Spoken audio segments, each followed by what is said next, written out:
I'd like to begin this workshop series by acknowledging the beautiful Larrakia land that I'm on, and I pay my respects to elders past, present and emerging.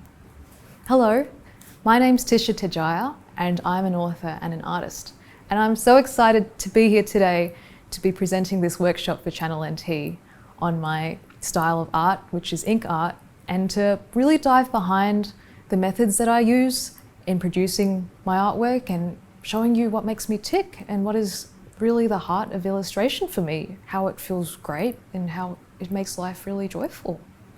So I'll just show you one of my proudest achievements.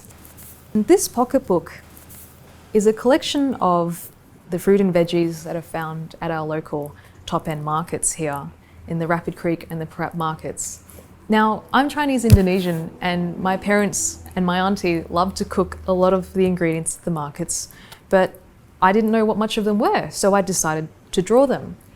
And what this book does is it contains illustrations of around 100 or so different produces at the markets. It's got the translations of the names of the produce in different languages, so you can talk to the growers and the sellers there, and just a bit of a description about how things taste and how to cook them so you don't get poisoned, or so that they taste really good.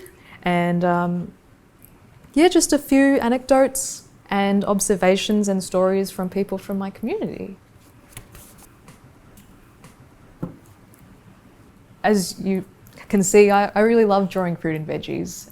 And besides being something that is cool to draw, because they are very satisfying to draw, I guess I do have quite a personal connection to this produce. In 1998, when I was a baby, my parents and I fled to Australia from Indonesia. And when we came here, we didn't really have much food or money, no assets. I didn't have anything, and my parents couldn't really work. But what we came to was this beautiful grower community that gave us food from their bumper crops, and they helped us learn how to settle into life in Australia. And for the most part of my life growing up in Palmerston and in Darwin, I didn't know about this connection that I had to this community. But in the last 2 years, when I started to figure out who I was, when I tried to ask my parents what our family history was, then the real connection was food. And that's where all the stories came from.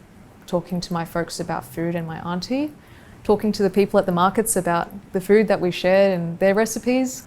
Food is just such a great way to connect to people, and that's why I suppose, on top of being beautiful and complicated and interesting to draw, it has something quite personal to my heart.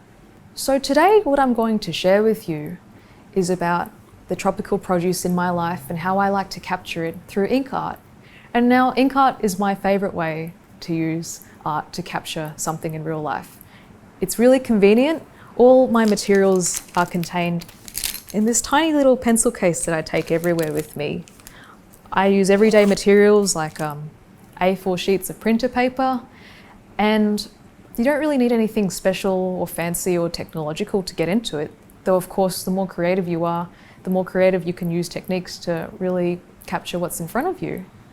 But today I'll walk through some of the techniques that I've learned after drawing 100 or so fruit and vegetables, and the things that make me really happy, the things that really drive me, and just my special techniques and methods in how to really get something detailed and beautiful on paper. So I hope in this workshop series I'll be able to convince you how easy and convenient ink art can be, and to maybe encourage you to go on a journey with me to try your hand at capturing things around you in really easy and accessible ways, and really powerful and vibrant ways as well. And in the next video, I'll start by showing you what makes me tick, what I really love to capture, and that is fruit and vegetables around me.